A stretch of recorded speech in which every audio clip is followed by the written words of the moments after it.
सगळ्यांनी लक्ष द्या पुढे. याआधी आपण काय पाहिलं, जोडाक्षरांचा एक भाग काय पाहिला, व्यंजन आहेत ना हे. ह्या व्यंजनांना य जोडून तयार होणारी जोडाक्षरे याचा अभ्यास केला.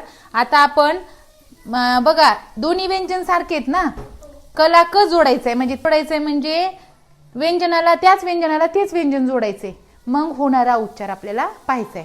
आता बघा कला क जोडलं तर कच म्हणायचंय. काय म्हणायचंय, क म्हणायचंय. पण कसं, जरा जोर लावून ट्रेस देऊन त्याला म्हणायचंय. कसं, कला क जोडलं क, कसं बोलायचंय क. आता बघा पला प जोडले कसं बोलायचंय प, टला ट जोडले कसं बोलायचंय ट, डला ड जोडले कसं बोलायचंय ड. बघा आता टला ट जोडलाय, कसा जोडलाय, एका खाली एक जोडलाय. आणि हा कला क एका सरळ रेषेमध्ये जोडलाय, पला प एका सरळ रेषेमध्ये जोडलाय, परंतु टला ट एका खाली एक जोडलाय. म्हणजे हा वेगवेगळा प्रकार सुद्धा तुम्ही लक्षात ठेवा. जोडलं, एक शब्द लिहिलाय मी, जोडाक्षर लिहिलाय एक, अक्कल. आता दुसरा बघा, शकल. तेच म्हणायचे, फक्त काय करायचं, थोडा जोर देऊन म्हणायचे त्या शब्दावर, शकल.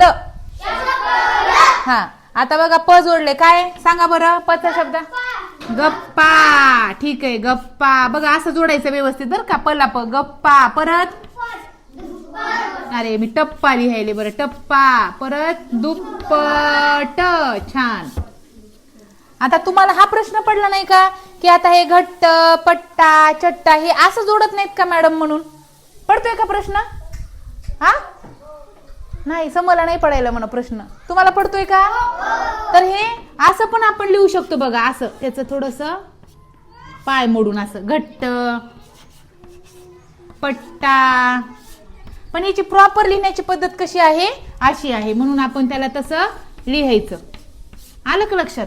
म्हणजे हे लिहिलं म्हणजे हे चूक आहे असंही काही नाही. हा, तुम्ही हेही लिहू शकता आणि हेही लिहू शकता, पण प्रॉपर पद्धत अशी आहे हे लिहिण्याची. लक्षात आलं तुम्हाला? हे म्हणता माझ्या माग म्हणा, अक्कल, शक्कल, गप्पा, टप्पा, दुप्पट, घट्ट, पट्टा, चट्टा, खड्डा, अड्डा. तुमच्या वहीवर लिहून घ्यायचं एक शब्द किती वेळेस, 3 वेळेस. छान.